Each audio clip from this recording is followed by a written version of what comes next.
Word of the day में है destitute.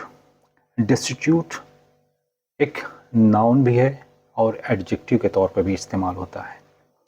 ये इसकी ओरिजिन अगर आप देखते हैं तो ये इसकी ओरिजिन लैटिन है।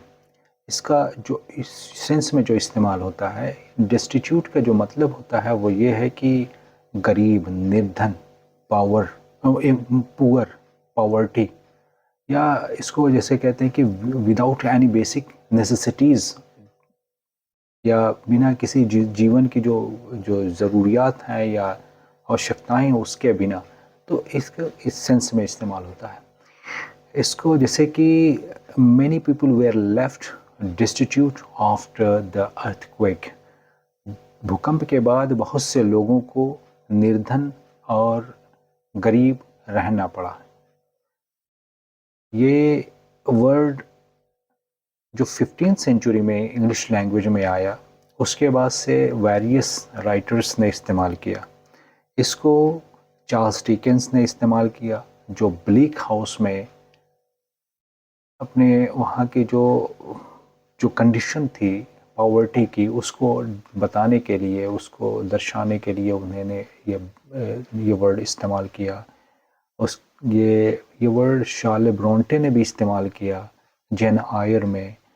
फिर ये उन्होंने जैसे आई वॉज डेस्टिट्यूट एंड फ्रेंडलेस, उन्होंने अपने भावनात्मक और सामाजिक दोनों का उन्होंने डिस्टिट्यूशन दिखाया, उनके पास जैसे कि निर्धनता दिखाया। उन्होंने इस वर्ड को भावनात्मक भी इस्तेमाल यानी इमोशनल सेंस में भी इस्तेमाल किया और सोशल सेंस में भी इस्तेमाल किया। फिर आता है जैसे थॉमस हार्डी ने इस्तेमाल किया है, उन्होंने भी इस्तेमाल किया है।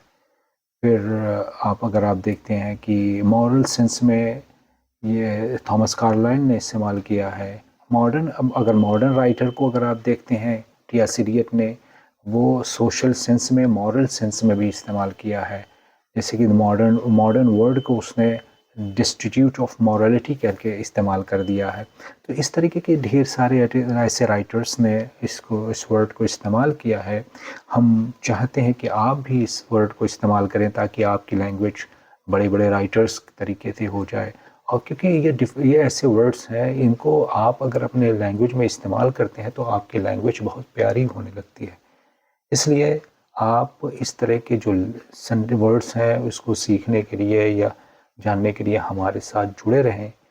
और जुड़े रहने से आपको ये होगा कि आपके अंदर जो इम्प्रूवमेंट आएगा डे बाय डे, वो आप एक अलग तरीके से आप फील कर सकते हैं। Thank you.